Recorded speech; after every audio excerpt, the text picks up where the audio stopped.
My name's John Foster. I'm a reference librarian here at Mentor Public Library.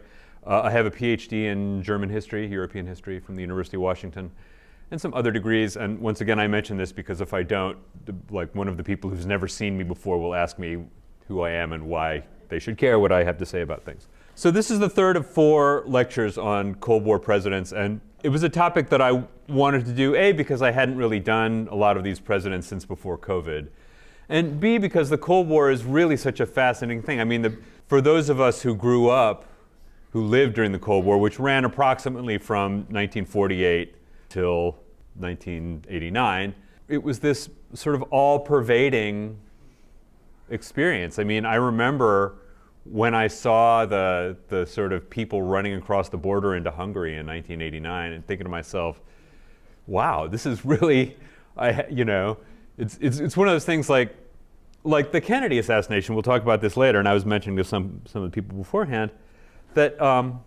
it's one of those things where you can remember where you were when you saw it happening. So that I was talking to my mom about this. My mom was, so that was 63, so she was, well, I won't tell you the exact number, but she was in her 20s and married, and just recently married, and she could remember exactly where she was standing when she heard it. And there are these moments that we have where the world kind of changes. Sometimes you realize it when it's happening. I don't know that I quite realized that when the Cold War ended, because it seemed to me that something was changing, although, and just for whatever reason, I mentioned this because people are still filing in a little. I'm terrible at historical predictions, but I did predict the reunification of Germany about 6 months earlier, and it was one of those cases of being right for the wrong reasons. But I was right. I predicted it in an article in the newspaper at Reed College, and when it happened, I cut out the thing and photocopied it. Sent it around to everybody I knew. Now you'll take me seriously.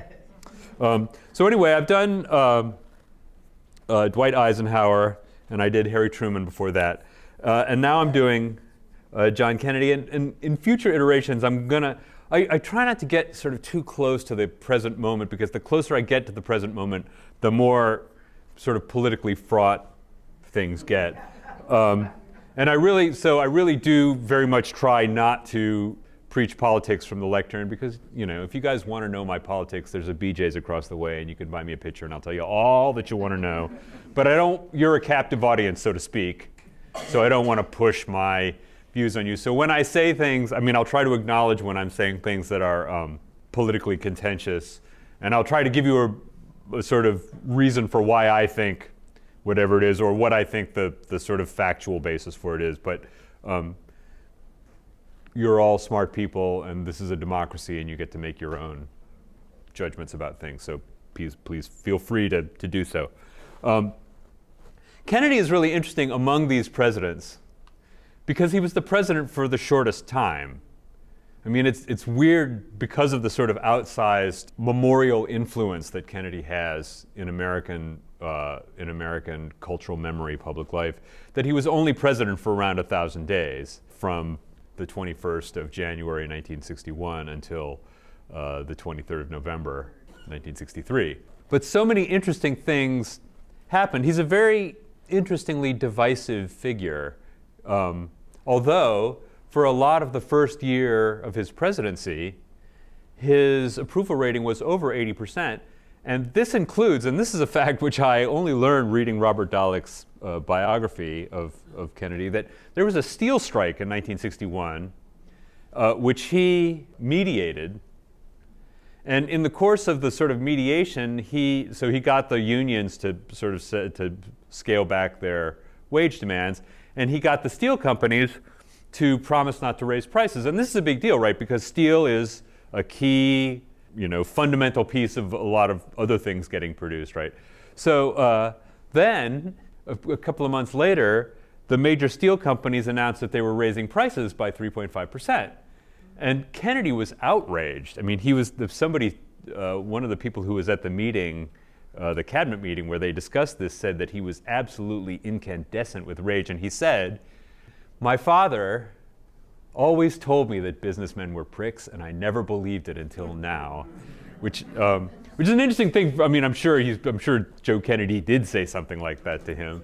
And it's not like Joe Kennedy wouldn't it's not like Joe Kennedy was looking at it from the outside. I mean, Joe Kennedy was one of the wealthiest men in the United States. And, all right, but to start out, somebody who saw one of these talks asked me if I would sort of signpost a little more. So this is just a sort of general outline of what I'm going to talk about. So John F. Kennedy was born in 1917. He was the second son of Joseph and Rose Kennedy, who in themselves were quite interesting people. That's Joe and that's Rose. Rose's father was Honey Fitzgerald. Some of you may have heard. He was John Fitzgerald. He was the mayor of Boston, and he was a U.S. congressman. And he was as stereotypical an Irish Boston politician. For those of you who aren't Irish, right? The Irish people come in, and I say this as a person with very strong Irish ancestry. The Irish in America come in sort of varieties, and the Boston Irish are very different than the New York Irish, which is where my family is from. So I always look at the sort of, when I lived in Boston, I was like, wow, the Boston Irish, they're a little odd.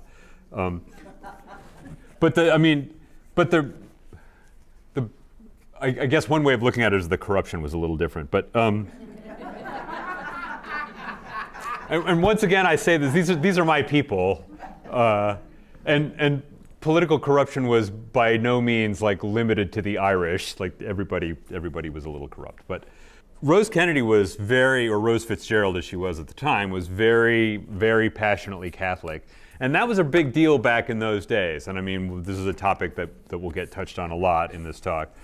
One of the reasons why they bought the houses in Hyannisport, which eventually became the Kennedy compound in Hyannisport, is that they had gone out to the Cape to try and rent a rental place when John F. Kennedy was young and had been rejected. And the people who owned it would not rent to them because they were Catholic.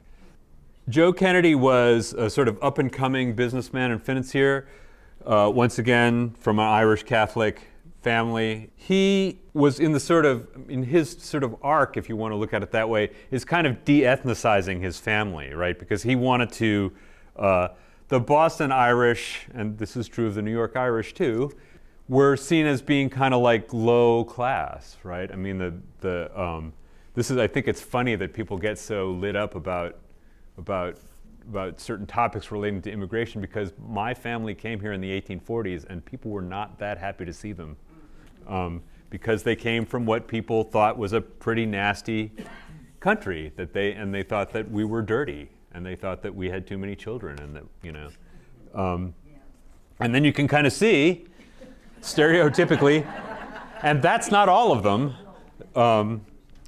But so this is the Kennedy brood. There's Joe, and there's Jack, and there's Bobby, and this is pre-Ted. Joseph Kennedy eventually was in the Roosevelt administration. He was a Democrat. Irish people tended to be Democrats. Irish people in the Northeast tended to be Democrats in those days. And he then was, in the period before the Second World War started, was sent by Roosevelt to be the ambassador to Great Britain. And I think that this is Franklin Roosevelt liked to kind of mess with people. And so how better to mess with the English, who he thought Roosevelt was anti-imperialist. Like he thought, I mean, he was all for doing business with whoever. He just thought that empire was not a great thing. So he sent, I think there was an element of wry humor in this, a rich Irish Catholic to be the ambassador to Great Britain. And there's a couple of reasons why this was a somewhat unfortunate choice. One was that Joe Kennedy was, for all of his life, a pretty passionate isolationist. He was not the kind of guy who thought that the United States should get involved in the problems of other countries. He also, somewhat unfortunately, thought that Hitler was not a terrible guy. In the 30s, when that opinion was rather more widespread than it was later on.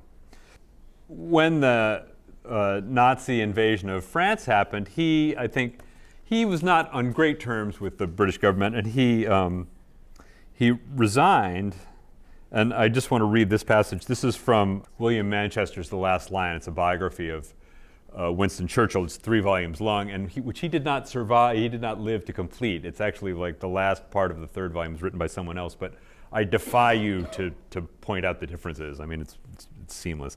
But he writes as follows. Ambassador Joseph Kennedy tendered his resignation on November 6th. Neville Chamberlain died on November 9th, the war having overtaken and smashed the dreams of both. So Kennedy knew that the United States was going to be involved. Kennedy was by then in the United States, infuriating Roosevelt with his public diatribes against England, against the wisdom of U.S. intervention, and even against Eleanor Roosevelt. That was not a great way to get on Franklin Roosevelt's good side, not surprisingly. During a weekend visit by Kennedy to Hyde Park, Roosevelt listened for several uncomfortable moments as Kennedy ranted about the injustices he had been subjected to by the Washington bureaucrats. When Kennedy finished, Roosevelt asked him to step from the room for a moment. He called Eleanor in and told her, "I never want to see that son of a bitch again as long as I live." Churchill, in his memoirs, does not accord Kennedy's departure a single word. Joseph Kennedy Jr. was really the apple of his father's eye, and his father would sometimes talk about the prospect of him going into politics. Jack, less so. He was a little bit scrawny, and this might be the point at which to talk about the health problems which bedeviled him for most of his life. It's well known that he had fairly severe back problems, and these are often attributed to a football injury that he got playing for the junior varsity team at Harvard. In fact, and Robert Dallek, if you read his biography, which I heartily recommend, what he suggests is that Kennedy had, and this is actually well known, although Arthur Schlesinger denied that this was the case, but he was wrong. Kennedy had Addison's disease, which is a disease of the adrenal glands. And one way that he was treated for this was steroids. And he used to, one of the things that he gave him, this is in the sort of early days of steroid treatment, he would get these little sort of pills and he would put them under the skin of his leg.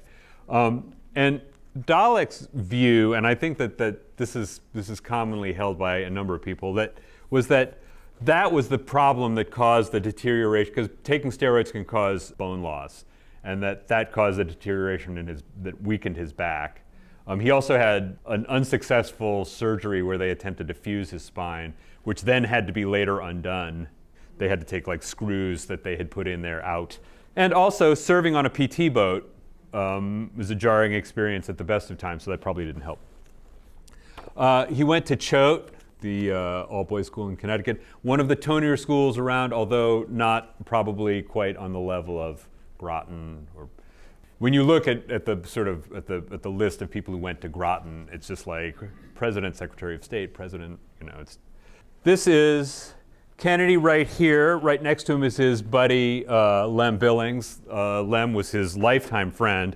I will say this, I'm going to try in the course of this to limit the amount of salacious gossip, of which there's a lot. And I say limit, and I mean limit and not exclude. There's really interesting correspondence between Jack and Lem Billings. And one thing that becomes clear is that Jack was very interested in women and this is a theme to which we will find ourselves adverting on more than one occasion as we go on. Lem apparently, from what I've read, was gay, but of course didn't come out and mention it because it was still illegal in the United States in those days. But it tells you how close he was to John, or Jack as people called him, and how close he was to the Kennedy family, that Joe Kennedy was perfectly happy having him around. Jack certainly was not gay. He really liked women a lot. And, there's such a thing as too much of a good thing. And, this is a point that, okay, so if we look at modern presidents, Harry Truman, really a one-woman man. I mean, he met Bess when he was, I think, 15, and that was it. Like, he decided that he liked her a lot, and she liked him, and that was it. The Eisenhowers, well, Dwight did have that affair with Kay Summersby, which you've heard me talk about before. Lyndon Johnson, I did not know this until I read. I'm in the process of reading Robert Caro's, to this point, 4-volume, although he's meant to come out with a 5th volume, biography of Lyndon Johnson, at one point it comes out, he had a secret office in the Capitol where he used to carry on, yes, in an unfortunate way, let us just say. And, on the one hand, and if you can, but this, I think you have to say about Jack Kennedy that he was the most active president that we know of. I mean, really, and once again, there are worse sins in the calendar, I suppose, although my feeling is if you're going to marry somebody and you make an undertaking with them that, that you're going to be monogamous with them, you really owe it to them to stick to that. I mean, I don't think the bar is that high. Like, if you don't want to, then just say, although in those days, for Catholics especially, it was somewhat harder to get divorced. And in fact, Joseph Kennedy Sr. was a bit of a high flyer, used to spend a lot of time on the coast. He had, on the West Coast, he had interests in Hollywood. And Rose Kennedy was profoundly unhappy for a lot of her marriage because she knew that her husband was catting around. Rose Kennedy was also rather a cold woman. She was very much a fan of the sort of, there's the whole sort of Dr. Spock thing in the 60s, which which is a very sort of soft touch way of child rearing. But the sort of previous version of that was a book, and I forget the author, but it was The Care and Feeding of Children. And it was one of those things where, like, if your child skins his knee, you should just tell him to get up and dust himself off. Somebody said about Kennedy about Rose Kennedy that he doubted she'd ever tousled his hair, which is kind of sad. I mean, really, having had the benefit of very attentive and demonstrative parents, that, maybe that goes some way to explaining some of the sort of dimensions of his personality. Although Kennedy never really complained that we know. This is Jack Kennedy at Harvard. He was a B student. I mean, he was thinking about going to Princeton, and then he had some illness. He was in hospital for a while. He was always in and out of hospital in this period. When he was, I think, 3 or 4, he had scarlet fever, which often killed children of that age, and he survived it. So when he graduated, he decided that he was, in his sort of senior year, he decided he was interested in government. And he sort of did the grand tour in Europe. He and Lem Billings went over there, and they sort of saw what was going on. This was the 1930s by this point. He went around to various embassies where his father got him ins, and he met George Kennan, who was really annoyed at having to sort of shepherd this guy around and make available to him resources which he thought would be better devoted toward what he was doing. The business of the nation, as it were. But in the course of this, he got access to a lot of information, and he wrote this book called Why England Slept. And this is, it was this sort of a bookification of his senior thesis, which Carl Friedrich, one of his advisors, was actually fairly dismissive of. But then, it was kind of modeled on Churchill's book, While England Slept, which was a sort of analysis of why England hadn't been more forceful in preparing for the Nazi threat. So for several years before, even before Munich, the notoriously disastrous Munich agreement, where Neville Chamberlain sold out Czechoslovakia, Churchill was sort of crying in the wilderness about the dangers of Hitler and the rise of National Socialism. And Kennedy's analysis really was just that, I read the book and it's a little bit muddled, but I think his main view was that the British governmental system was sort of so complex that it made it difficult for them to act in a timely way. But I urge you to read it. Everything that Kennedy wrote is interesting, although I think he won the Pulitzer for Profiles in Courage, which it's not a terrible book. Not maybe the best book that ever won the Pulitzer Prize. But so when the war started, Joe Kennedy joined the Navy and became a pilot. And Jack Kennedy, so he had a problem. And that problem was that he had terrible health problems. And though he wanted to join the armed forces, the medical examination that he had to undergo caused him to be rejected. And so his father, as he often did, managed to find a way around this and to get him accepted into the Navy as fit to serve. In a certain sense, you've got to mean, okay, that's like, daddy getting the job done. But that's, I mean, as Americans, I think it's hard for us to really complain about that. But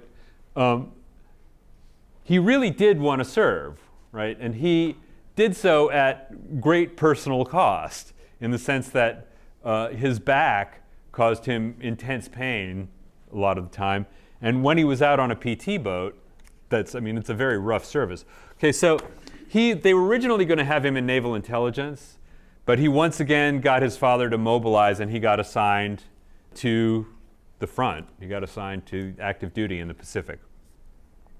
And so there's an interesting sidelight here, and it's the history of PT boats. So the backers of the PT boat, which is a sort of torpedo boat, had sort of promoted to the Navy as a sort of way that a small, cheap kind of craft could sink lots of opposing ships. It turned out that PT boat was never kind of lived up to. I mean, there's an interesting point to be made, which is that naval warfare was really changing, right? But it was changing because of planes, not because of PT boats.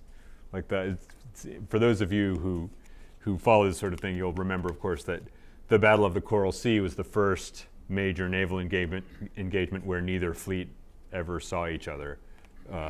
And Midway was the same. Neither fleet came within, I think, 50 miles of each other.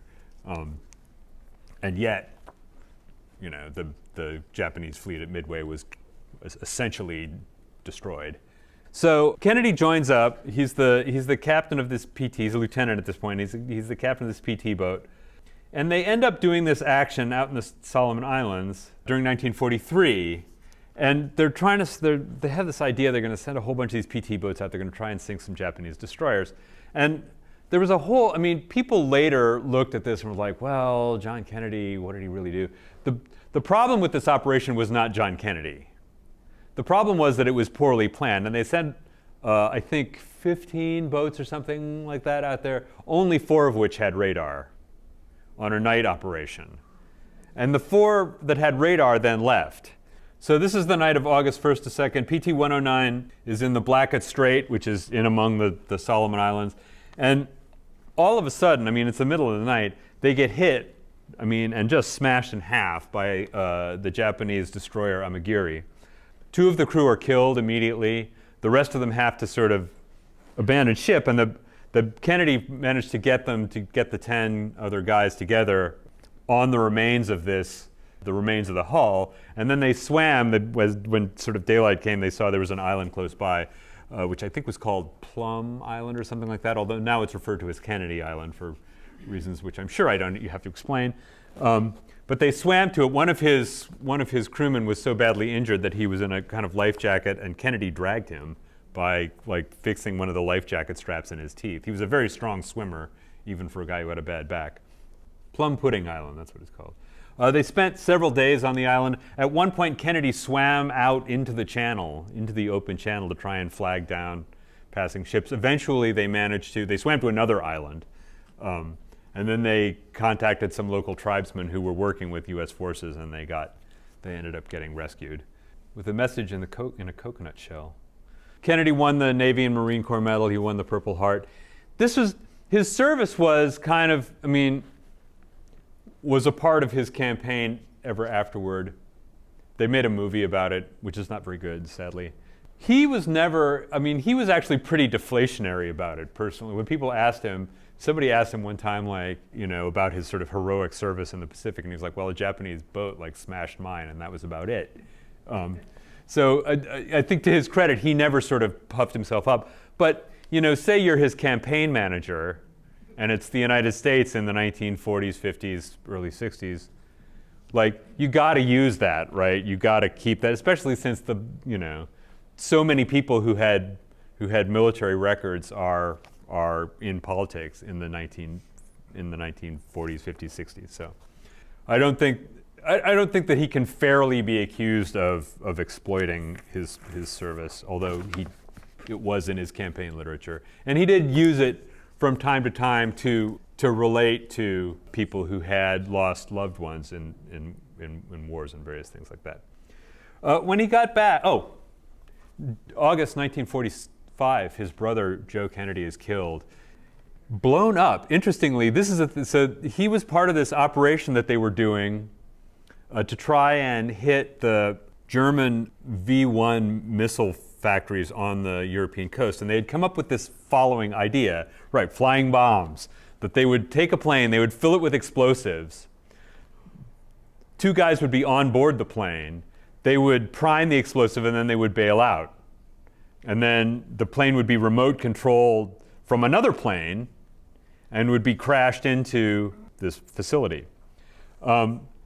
This was a harebrained scheme. I understand why they did it, but it was a bad idea. And Joe Kennedy and another guy were on one of these planes, and they primed the explosive, and the plane just blew up, and he was killed.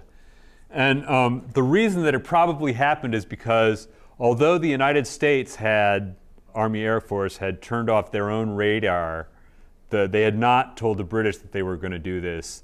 And the British radar, it's suspected, of course there's no way of knowing because the plane was just vaporized, that the British radar may have set off the charge in Joe Kennedy's plane. This was a devastating thing for Joe Kennedy Sr. because he had really put a lot of his hopes and dreams in his son.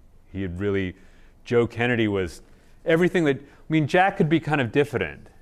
And he wasn't, in his younger days, as kind of articulate as he was later on. Joe was voluble. Joe was outgoing. Joe was, he had political success written all over him. Joe Kennedy Sr. had talked about him being president someday. So this was a catastrophic event. And, it was catastrophic for Jack, too, because this was his brother. They had this, their family was so interesting just in the sense that they were all very competitive. They were always constantly knocking each other over or playing games where they would bash into each other. But they were also all about success, right? And this was the first time that the family had a real setback. But so fairly quickly after that, in the wake of the war, Jack, at the urging of his father, decided to run for the House of Representatives from Massachusetts 11th District. Massachusetts 11th is a really weird, it's changed a little since then, but it's a weird district. It encompasses a good chunk of Cambridge. It's in the Boston area. The North End, which at that point was in the process of going from an Irish ghetto to an Italian ghetto. The economic situation in the North End didn't improve that much. It was just who was living there. Parts of Somerville, I think, which is the kind of next town over from Cambridge. It's where Tufts is. Kennedy then was presented with an interesting problem, which is that he's not that Irish, right? And he comes from a very wealthy family, and he's not the kind of walk into a bar and slap people on the back and drink beer in the way that his grandfather, Honey Fitz, had been. And people in the district find themselves saying, who is this guy? Why do we care? He has no experience, right? He ran, I think, a very clever campaign in the sense that he figured out that campaigning is about pressing the flesh.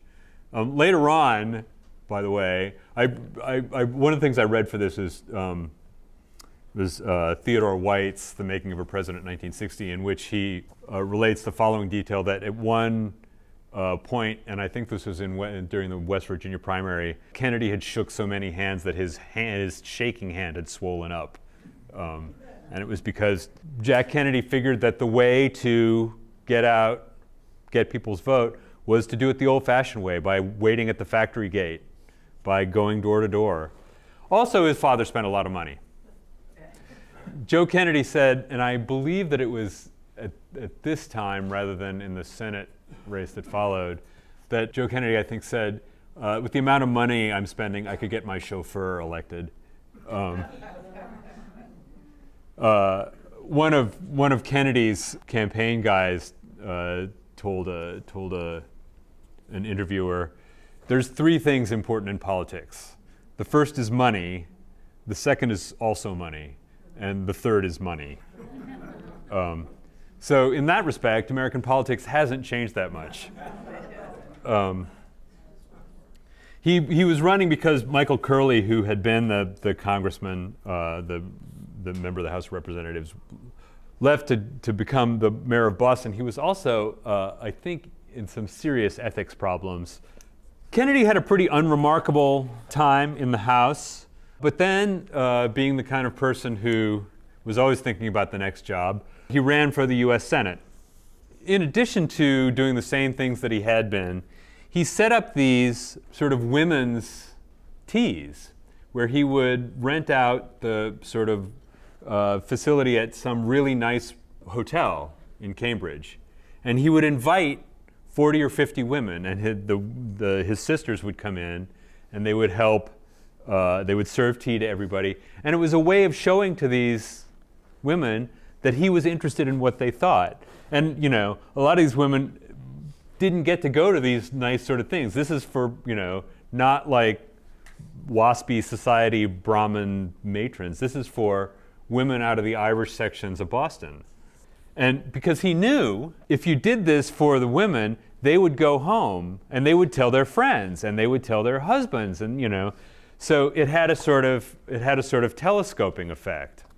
He ran against Henry Cabot Lodge, and who was a sort of Brahmin. He leveraged his World War II service. He leveraged his family, these tea parties for Jack. He ran television spots.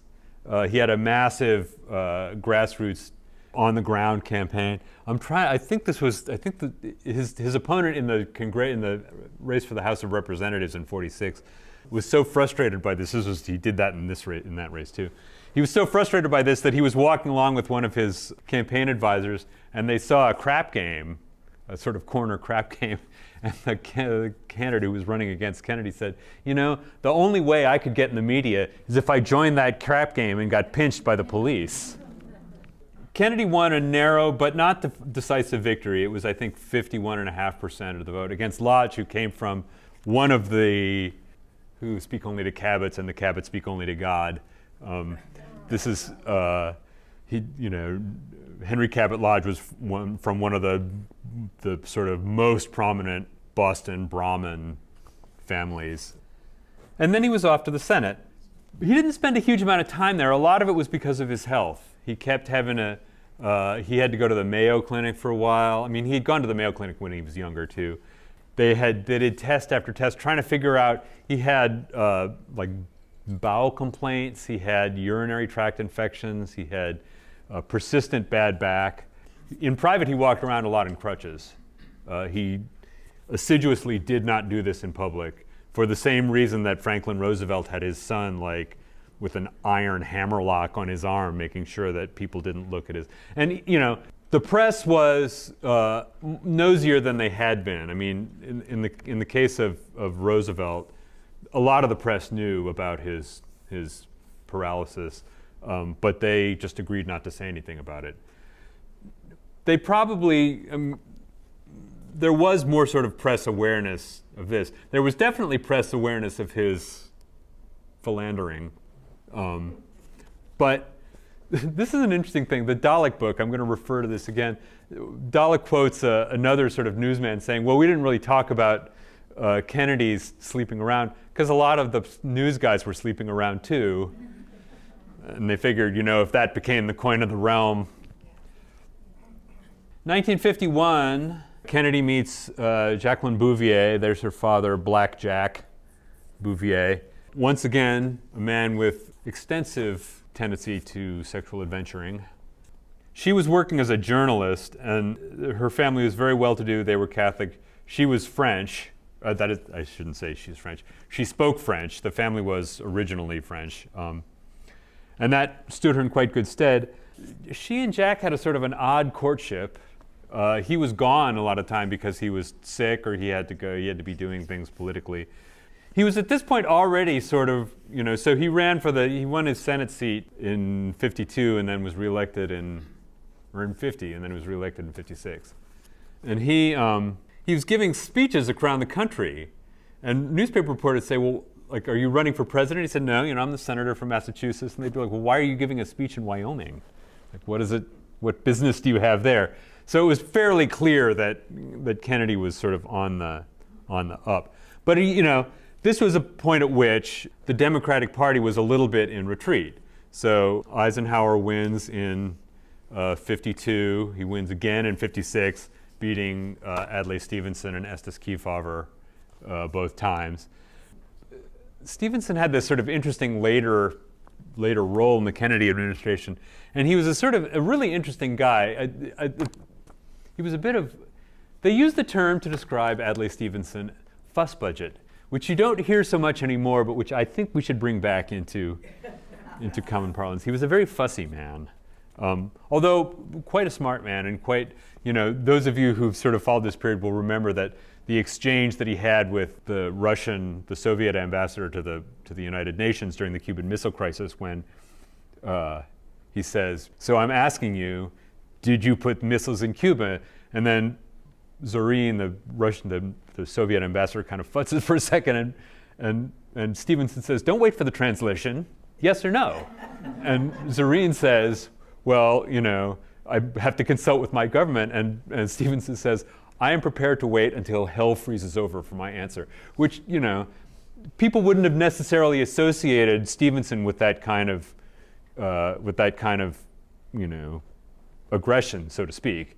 But, he was in that moment, and you got to give credit to Adlai Stevenson for being ready to stand up to the Soviets, like, openly lying about the situation of missiles in Cuba, let's be clear.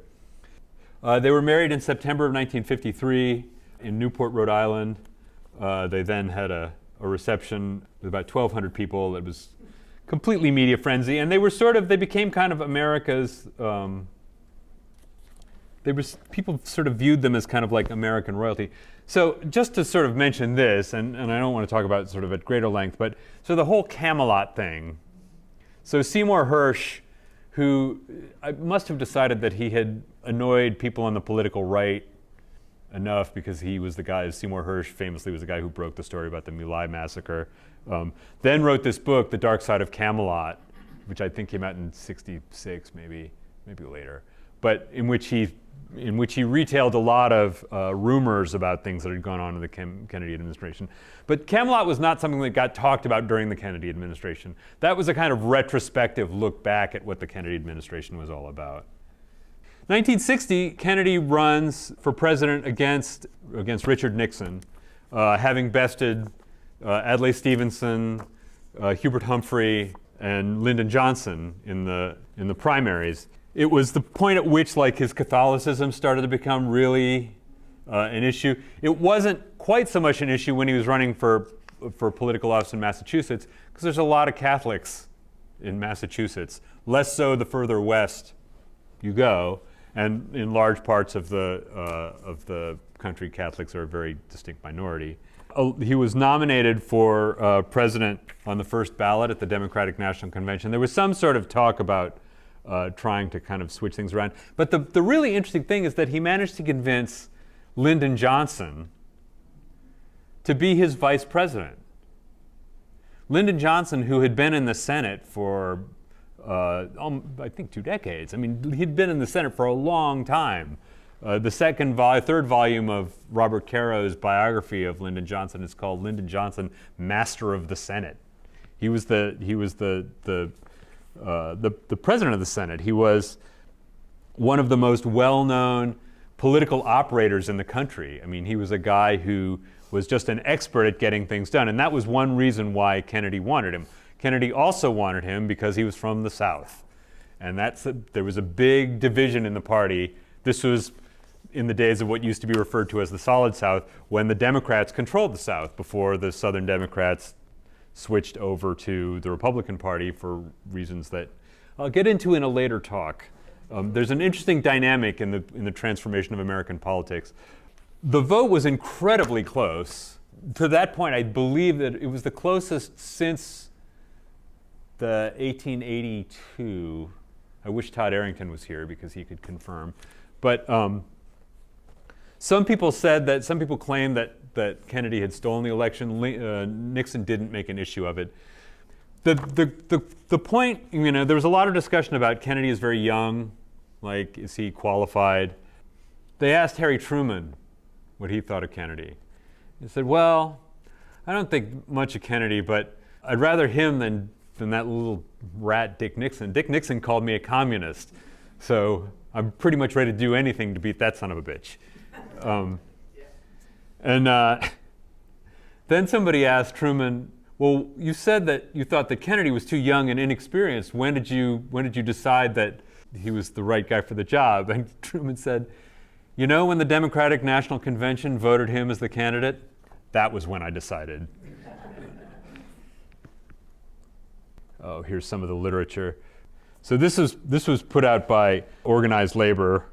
Jack Kennedy has voted right 120 times and wrong twice. Richard Nixon has voted right 10 times and wrong 59 times. See the back cover for a complete scorecard. In those days, this is an interesting thing which I learned from reading the Theodore White book, that in West Virginia, the ballots were so complicated that the sheriff would just hand out what was called a slate, and it would just tell you exactly So the election in West Virginia, and I'm sure in plenty of other places, was settled by, oftentimes by the addition of large quantities of cash, which fortunately Kennedy and his people had. This is another thing that Cy Hirsch retailed, that Kennedy had gotten help from Sam Giancana, the Chicago mobster. He at one point was sleeping with this woman Judith Exner, who had also slept with Sam Giancana. He slept with a lot of people. I mean, let's just be clear. I don't think there's a very strong case to be made at Kennedy's being any more dishonest than any other politician in the United States. And I don't want to cast aspersions on American politicians generally, but I don't think that the reason that Kennedy won the presidential election had much to do with Sam Giancana.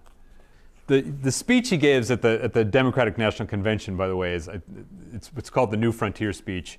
The new frontier of which I speak is not a set of promises, it's a set of challenges. It sums up what I intend to offer the American people.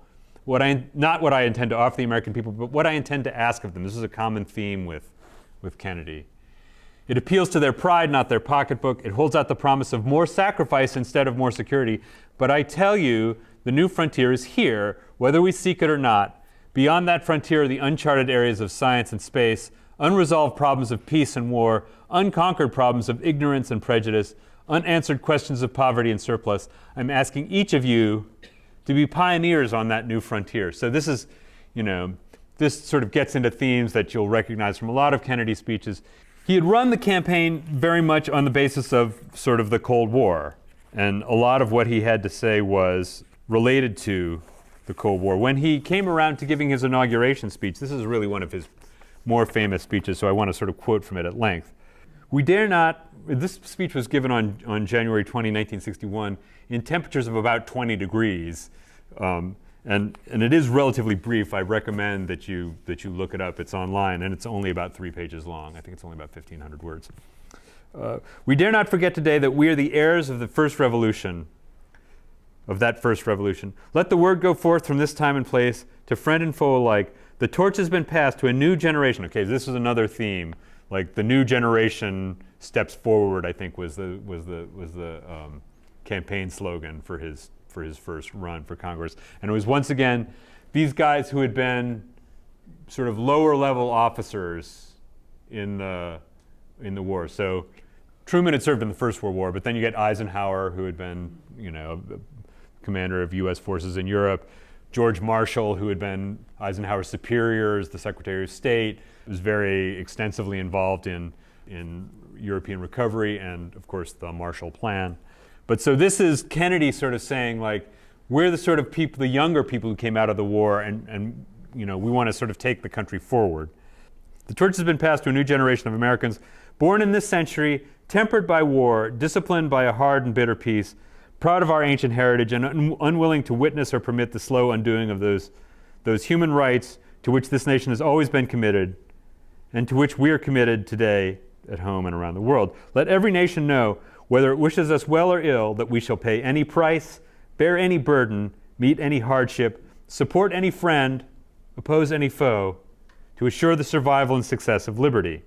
And then he goes through, one of the interesting things is that he says, to our sister republics south of the border, we offer special pledge to convert our good words into deeds in a new alliance for progress. This became the sort of program for trying to make things, the relations with Latin America better.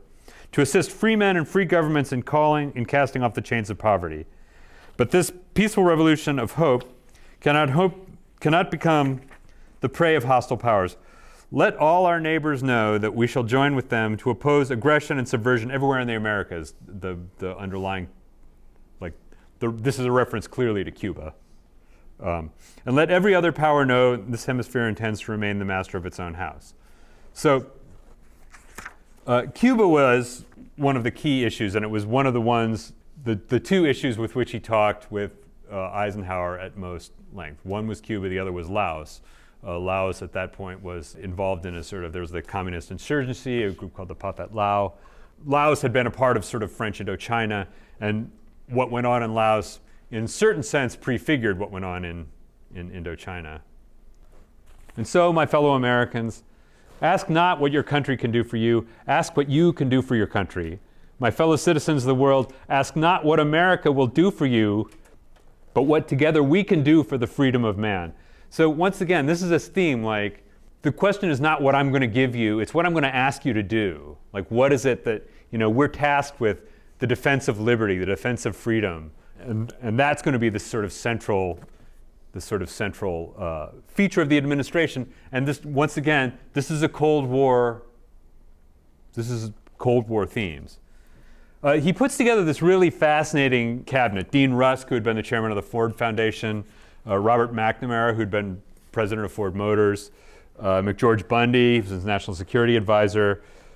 His brother, Robert Kennedy, became Attorney General. C. Douglas Dillon, who was a Republican, he's one of several Republicans in the Kennedy administration, who was the Secretary of the Treasury. Lyndon Johnson went to the first cabinet meeting, and he was just wowed by all these people. He went and talked to Sam Rayburn, the Speaker of the House, congressman from Texas, who was his sort of mentor. And he was sort of effusing about these incredible guys, each more brilliant than the last. Finally, Rayburn said, well, Lyndon, they may be as wonderful as you say, but I think I'd prefer it if just one of them had run for sheriff even once. And this is a key comment, right? Because it's one thing to be a smart fella, right? It's another thing to put yourself up in front of the people and say, this is what my plan is. I'm going to roll it out for you, and you have the opportunity to say yes or no. And that's, these are the people that David Halberstam eventually termed the best and the brightest in a book he wrote, mostly about the Johnson administration. Kennedy had sort of limited success in his domestic policy early in 1961. The United States was coming out of 2 years of recession at that point.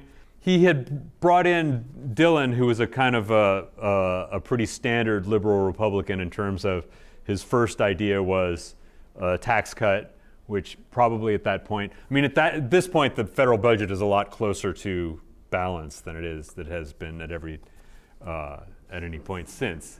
Part of the reason that it would stop being in balance was the Vietnam War, but that was a little later. He also kept, he was sort of a general supporter of civil rights, but anytime civil rights stuff got going, he would be kind of annoyed by it, like particularly the particular case of the Freedom Riders, which they didn't know was going to happen until it happened. And, Kennedy called up Harris Wofford, who was his sort of special guy on civil rights, and was like, could you get your people off of there, please? Because he didn't want to have another situation where he was going to have to call in the National Guard. As it was, he sent down 150 federal marshals to try and keep these people from getting beaten to death. This is a little later, but it's a kind of an interesting moment. This is I put this dumb slide out of order in my hurry, but this is the March on Washington in August of 1963, which was an attempt by the Southern Christian Leadership Conference, the Conference on Racial Equality, to pressure Kennedy in a soft way. Not to sort of, instead of having like sit-down strikes or doing things that are getting the police involved, let's just have this meeting, let's have this march where we'll give some speeches, it's going to be peaceful, we're not going to have any hooliganism, And, we're going to have, and then Martin Luther King gets out and gives the I Have a Dream speech, which is a really interesting moment in American history. It really is, civil rights had been kind of changing. For a long time, civil rights had been about equality, right? And that's hard for the government to get behind, because if people are unequal and you're going to make this set of people more equal, then you have to, it's a kind of a zero-sum game. So you see the rhetoric of civil rights turn into more liberty. So if you look at the speeches that the civil rights leaders start to give in 1961, 62, 63, it's about freedom. It's not so much about equality. And it's because freedom is something that the government can get behind easily, because you can make one group of people more free without necessarily making some other group less free. At least that's how I've heard it explained. But this is the key thing. So the first thing that happens in the Kennedy administration is the Bay of Pigs. Bay of Pigs is a complete fiasco. It had been sort of concocted by the Eisenhower administration. By the time Kennedy gets in, they've already got these guys training in Guatemala. Kennedy has serious misgivings about it. And he tells his cabinet, and he sends Adolf Berle and Arthur Schlesinger to meet with the Cubans and just tell them, under no circumstances will U.S. forces be landed. So this has got to be all you. And the CIA was never exactly clear what it was going to be. Sometimes they were like, well, it's going to be a beachhead, and there's going to be this mass rising in Cuba, which never materialized. Or they're going to go off into the mountains like Castro and Che and everybody did. But of course, there's about 50 miles of swamp between where they landed and those mountains, so that was never going to work. But the Army kept saying, or the CIA kept saying to Kennedy, well, if we don't do this, we're going to have to bring these guys back to the United States, and they're just going to be wandering around the country talking about what they've been doing. So Kennedy felt like, he was under pressure to actually give the green light for the thing, which once again turned into a disaster. 1,100 of them get captured. Eventually, the U.S. government has to give up something like $15 million in aid and medical supplies to the Cuban government to get them to release the prisoners. But Kennedy thought, well, it's my fault, right? The buck stops here. I sent them down there because I was president when it happened. So we need to do what it takes to get them back. Okay, so these are some pictures from it. This is practice in Guatemala. This is some of the guys on the boats. This is Cuban forces with a tank. The idea was that there would be a sort of domestic Cuban uprising against Castro. But it didn't happen, partly because the CIA had not effectively communicated with the anti-Castro forces. Castro then, when this happened, arrested about 20,000 people and threw them into prison. He arrested anybody he thought might be in any way sympathetic to it. And also, you got to remember, and this tells you a lot about the way U.S. policy worked in this time. There was a lot of suspicion about the United States in Latin America. 1956, the United States had overthrown the government of Guatemala. And that was not the first time the United States had been involved in manipulating the politics of Latin America. So one big reason that Kennedy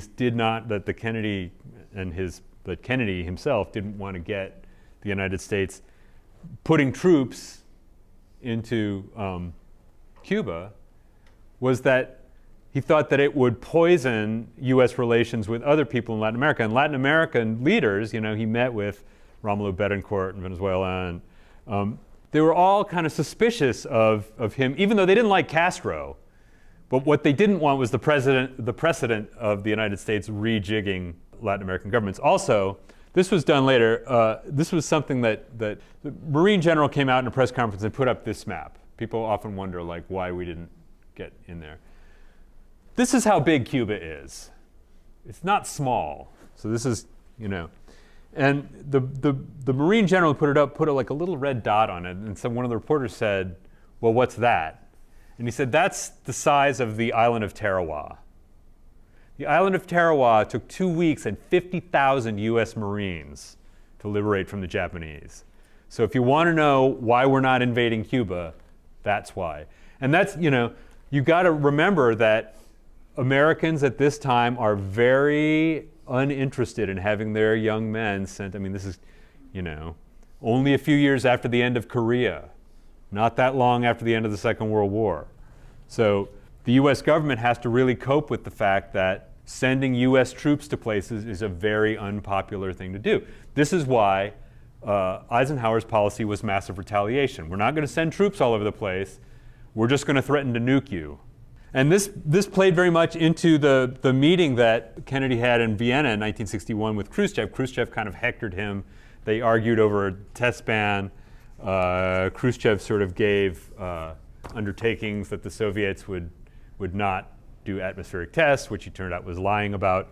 To a lot of people, it looked like Kennedy kind of got beaten down by him, although it was a little sort of evener than it might have seemed. But right afterward, the Berlin Wall goes up. And once again, for people who didn't hear me talking about this earlier, the East Germans had a terrible brain drain problem. So in the old days, you could just go to the Friedrichstrasse and go across the line. This is a building at the Friedrichstrasse train station that's called in German the Tränenpalast, the Palace of Tears. And it was because this is where you would go if you wanted to get a visa to exit East Germany. And once the wall was built, not many people were allowed to leave. They had these weird little offices along here. Later on, it's still standing in Berlin. Later on, it became a disco. But here's, they're building the wall. Here are people in a house that's right along where the wall is being built, voting with their feet. And speaking of voting with their feet, this is one of my favorite pictures. This is a German guard, East German border guard. You can tell by the helmet. He'd been standing there as the wall was going up, as they spread the barbed wire, and then he was just like, oh, I'm out of here. And who can blame him? It turned out that the next brilliant idea that the Soviets had at the urging of Castro was putting missiles into Cuba. And this caused a crisis lasting about 13 days that nearly resulted in a nuclear exchange. I mean, it came very close. There's a book about it called A Hell of a Gamble, during which a lot of Kennedy's military advisors were urging him to be willing to push the button. And Kennedy thought, well, I don't want to be the guy who kills millions of people. And we have to find some way out of this. One reason, Khrushchev was really annoyed about the US Jupiter missiles in Turkey. And which he might well have been, because missiles in Turkey puts you pretty close to being able, you can just hit, we had ICBMs that could hit, the Soviet Union from Kansas, but a Jupiter missile gets to the Soviet Union a lot quicker than that. But finally, sort of cooler heads prevail. And this is the sort of turn of the tide for Kennedy, because people thought that he had been kind of a weak president up to this point. But he has this blockade. There's brinksmanship at the wazoo here. Like, he has this blockade of Cuba, and he sort of he's trying to sort of modulate the blockade. They stop a Russian ship, but they make sure that it's one that doesn't have weapons on it, so that the Russians have, because he figured out pretty quickly that Khrushchev really wanted a way out of this. That Khrushchev didn't want war either. So the brilliance of Kennedy's diplomacy was that he found a way to let Khrushchev sort of get out of it. It's like, okay, we'll trade off the Jupiter missiles in Turkey because we don't need them. They were going to like mothball them anyway. So basically, Kennedy gave up nothing, and what he got was the Soviets to remove the missiles from Cuba. But the key event was what was going on in Vietnam. So 1954, the French lose the Battle of Dien Bien Phu, and Vietnam is partitioned between the communist North and the non-communist South. It's hard to come up with a descriptor for what South Vietnam was. It was run by Ngo Dinh Diem and his family. And Ngo Dinh Diem, for those of you who followed politics in Asia, will remember he's a very familiar figure. He's Catholic. He has very little popular support. He doesn't care. He's into a model of politics that's about enriching himself and his family. He thinks that the stinking masses are just that.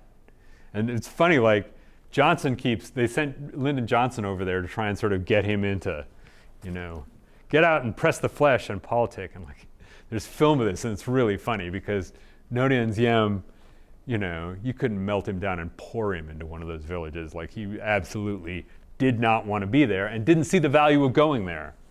When Kennedy takes over, there are 900 U.S. advisors in Vietnam that have been put there by the Eisenhower administration. By the end of 1961, there are 3,000.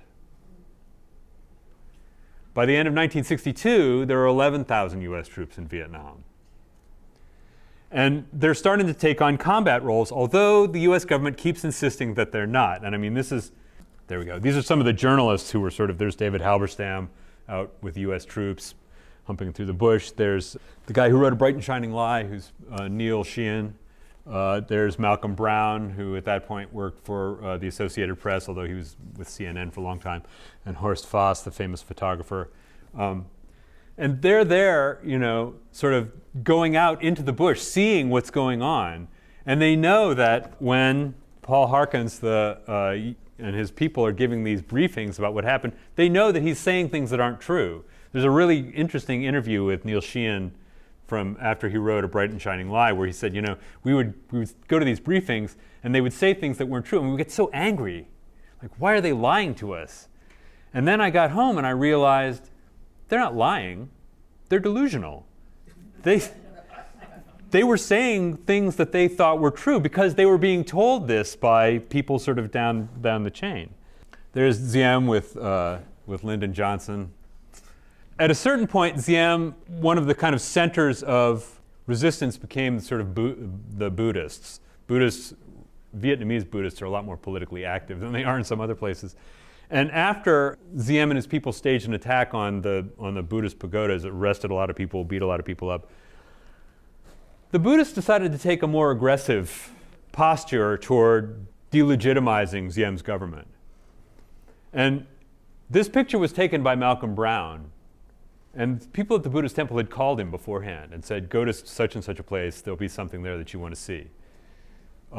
So the Buddhists, somebody mentioned, and I think this is really tells you a lot, when the Buddhists would have parades, they would have these signs. The signs were all written in English. That was not a mistake. But eventually, that was not a coincidence, because they were sort of trying to make the point to people outside Vietnam. Eventually, people in Diem's military become convinced that he can't get the job done. And people in the sort of lower levels of the CIA start to agree. And a plot gets started, which the United States is kind of aware of. But they're assuming they'll just remove him from power and then shift him somewhere else. But in fact, they arrest him and they shoot him. There's one of the guys who did. It's funny, the first iteration of this, you'll sometimes see this picture online with this guy's face blacked out, but I guess now it's just okay. That was in November 1963. It was only about a week before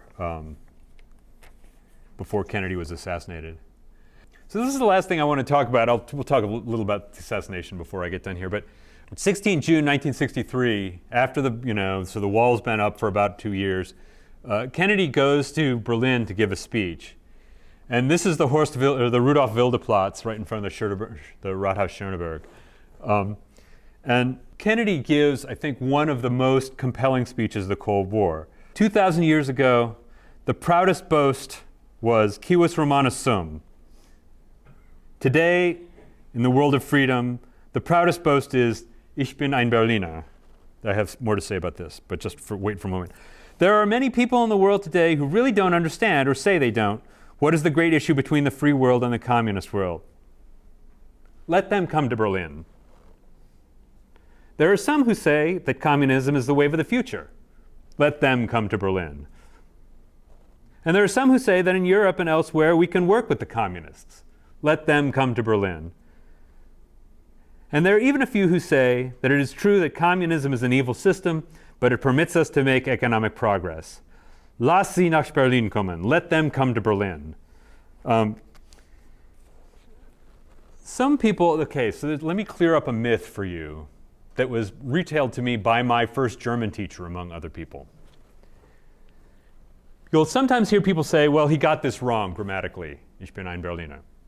And there's a couple of problems. And they say, well, he called himself a jelly donut. In Germany, there's kind of a jelly donut In southern Germany, it's referred to as a Berliner. In other parts of Germany, it's called a Kratzer or something like that. It is not called a Berliner in Berlin. And why? Because it would be extremely confusing. I would like 12 Berliners. Which 12? In Berlin, it's called a Pfannkuchen, which is also confusing because that means pancake. And in the absolute rest of Germany, Pfannkuchen is what we would call a pancake. But that's what they call it in Berlin. But this is the key thing. So in Germany, if you're going to say you're a member of a group, you usually don't have the ein. Ein means Like, so if you're going to say, I'm a Christian, you say, ich bin Christ. Or if you're going to say, I'm a doctor, you say, ich bin Arzt. You don't say, ich bin ein Christ or ich bin ein Arzt. To be clear, Kennedy had 2 native speakers of German working on the speech, so he didn't get it wrong. But also, if you say ich bin Berliner, what you're saying is, I'm from Berlin. I was born in Berlin. If you say ich bin ein Berliner, what you're saying is, I'm in solidarity with the people of Berlin. And that's really what he was saying. He wasn't saying, I'm from Berlin. What he was saying is, I and everybody else who is a supporter of freedom is in solidarity with the people of Berlin in their struggle against communism. And I assure you that every single one of the between 150 and 400,000 people in the Rudolf Wilde-Platz knew immediately what he meant. Some people say, oh yeah, he said this thing and it was wrong and they laughed at him. That's completely untrue.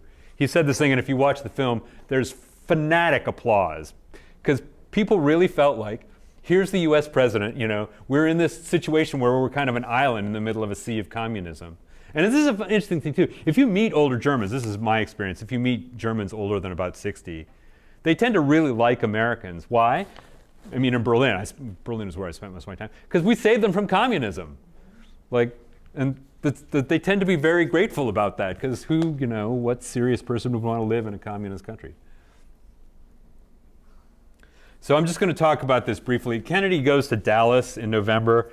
There had been sort of threats, and Texas was not that safe country for Kennedy because he was seen as being relatively liberal, although he was more conservative than people seem to think. Also, he was Catholic, which didn't go over terribly well in Texas. He ends up driving around. They come down here, and then they go down this road. There's the Texas Book Depository, from where he was shot by Lee Harvey Oswald. Oswald got off 3 shots with an Italian bolt-action rifle, one of which hit Kennedy in the back, went through him, and hit John Connally, the governor of Texas, and then the 3rd one hit him in the head and killed him. People found it hard to believe that this was the case. But here, while I'm making this happen, there's Lee Harvey Oswald. Oswald worked at the Book Depository. He worked there for about 6 weeks. He didn't get the job to assassinate Kennedy from there. Kennedy's itinerary was only publicized about 4 days beforehand. He had been a Marine. He had defected to Russia. He had come back. People saw him leaving the depository and knew who he was. Like, some people say, oh, like, how could Oswald? There must have been a second shooter. No. Oswald was a trained Marine marksman. He didn't get the highest marksman rating, he got the 2nd highest, though. I find it quite easy to believe that that a guy who'd had that kind of training made the shots that he did in the moment, honestly. So there's been a lot of kind of sort of debate about whether he acted alone. People saw him leaving the Book Depository, and then they put out a bolo, and he ended up shooting a Dallas police officer and killing him, and he was arrested. He didn't give a very extensive statement, although he did say that he was a patsy. The next morning, he was being taken out of the jail, and a guy named Jack Ruby, who was a local nightclub owner, came in and shot him. You can see him doing it right there. Ruby was apparently really this is another, Ruby was a mobster. Ruby was just overwrought he was very upset. He liked Kennedy, and he was very upset about that. And he also apparently wanted to spare Jacqueline Kennedy the pain of the trial, right? So he went. He was one of these guys who liked to hang around the police, which is why he was able to walk into this what should have been a relatively secure area and shoot him. So we can see here Lyndon Johnson. This is on Air Force One being administered the oath of office. So, I mean, what were the kind of long-term significance of Kennedy? Number one, he really did a lot to sort of bring us back from the brink of a possible nuclear exchange. After 1962, the possibility that there was going to be a nuclear exchange between us and the Soviets went down pretty dramatically, and a lot of that was a result of Kennedy's diplomacy. And the thing is, you don't have to like the Russians. As a matter of fact, it's completely legitimate to think their system is barbaric. You don't have to, the Soviet system was revolting and no civilized person would want to live under it. But you have to talk to them, right? If you only negotiate with people you like, you just don't get that far in the world. So Kennedy really did create a basis for a detensioning of the relationship between us and the Soviets. And you see that what happens after that, right, is Vietnam. So the Soviets are no longer like, well, let's risk a nuclear exchange with the United States. The Soviets are like, well, let's do these things that cause force depletion. The Chinese even more. Kennedy made a commitment to landing a man on the moon. We do these things not because they're easy, but because they are hard. And the technology that spun off of the moon landing had extensive uses in all kinds of civilian life. He finally came up with the Civil Rights Bill in 1963, although he didn't get to pass it, and when Lyndon Johnson did pass it, they kind of watered it down. But he was really committed to this idea that everybody should get an equal shake in the country. I mean, everybody should get a fair shake. That the kind of system that they had in the South, whereby where the black population was excluded from voting rights, was just not acceptable. Now, what he did was continued this sort of weird thing that we do in American government, wherein like the problems that go on with the segregated South are not resolved on the basis of the Equal Protection Clause of the 14th Amendment, which would be the obvious way to do it, but the Interstate Commerce Clause. I mean, this is the basis on which he sent the marshals to protect the Freedom Riders. The Freedom Riders are on a bus going between states. People are trying to prevent that. Ergo, they're restraining commerce. Ergo, they're violating the Constitution. And that was the same. I mean, that was the basis for a lot of the civil rights legislation. The idea was that if you're a black trucker and you're trying to make a delivery down in the segregated part of the country, you won't be able to find a hotel necessarily, or you won't be able to find a place to eat. There's a moment I was reading about where the diplomats from Ghana or Senegal were going up I-40 in Maryland to New York, and they stopped at a diner and were refused service because they were black. And they called up the Kennedy administration, and Kennedy, I forget which one of his aides told him this, but he was like, why are they driving in Maryland? Why do they just not fly? Like, he was just like, I would never drive between Maryland and New York. But also sort of looking back at the Kennedy administration, there's this sort of idea that if you get the kind of best people and put them in position, then the country will work better. And there was some success to that. There was some ways in which it failed. And I mean, I urge you as American citizens to read the Pentagon Papers. You can find them online.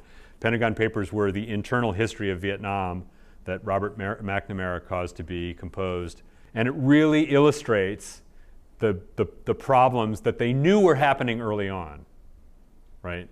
And that's a sign of governmental dysfunction. If you know that there are these problems, and you keep doing the same things over and over. All right, finally, John F. Kennedy, An Unfinished Life by Robert Dallek, I think is the coin of the realm. It's 700 pages long, so be aware. I read it in paperback, and I read it in about 4 days. I mean, it really reads pretty quickly. Frederick Logevall's JFK, Coming of Age in the American Century. It goes up through the middle of Kennedy's life, so he's coming up with a second volume. Logevall also wrote this book, Choosing War, if you're interested in the sort of background of the Vietnam U.S. policy in Vietnam. It's a really fabulous book. 1,000 Days by famous historian Arthur Schlesinger, who was an advisor in the Kennedy administration, could be called 1,000 pages. It caused me to have like nerve damage in my thumb. So I suggest that you get it and put it on something as you read it. Schlesinger really liked Kennedy. So it's not exactly hagiographical, but it's not the most critical biography you'll ever read of. And it's only about it starts in 1960 and goes from there. Likewise, Ted Sorensen's book, Kennedy, the classic biography. Ted Sorensen was Kennedy's lead speechwriter. He's not terribly, he and Kennedy were like yin and yang. Like Sorensen could write text and really, really had a very good idea what was going on in Kennedy's head. The Dark Side of Camelot, you can read it or not. I think that Hirsch retailed a lot of rumors. It's good in the sense that it kind of added some sort of critical thing to the whole sort of Camelot thing that got going after the Kennedy administration. But I think it's got some sourcing problems. There's a lot of books about the assassination. There's more recent ones who make the same point, but Vincent Bugliosi was the prosecutor in the Manson killings. Famously wrote Helter Skelter. His book on the Kennedy assassination, I think, is very good, because it debunks a lot of the baloney that was spread around about it. And then this book, Theodore H. White's The Making of the President, 1960. The classic book. He wrote several books about subsequent presidential elections. This is the classic text about the 1960 election and about American politics in the 1960s. And it's really interesting to read, because American politics, in a lot of ways, it was really different. In a lot of ways, it was also the same. People were going around calling each other communist, and money was being exchanged. But the way it sort of goes through at the sort of granular level how the politics of those days went on, and it's really a fascinating book, really well written. Theodore White had been a journalist in Asia for Time, and had famously written about how awful the Chiang Kai-shek regime in China was. And then Henry Luce, the editor of Time, had his stories rewritten, because he was a big supporter of Chiang, and finally White quit. He was a very responsible journalist, and this is just an absolutely fascinating and really nonpartisan book. He really doesn't, he's not a strong supporter of Kennedy in this. He's not a supporter of Nixon. He really, I think, did a very good journalistic job of trying to figure out what was going on. My gosh, people, I apologize for talking for 90 solid minutes. I will do better, but if people have questions, I'm there for that too.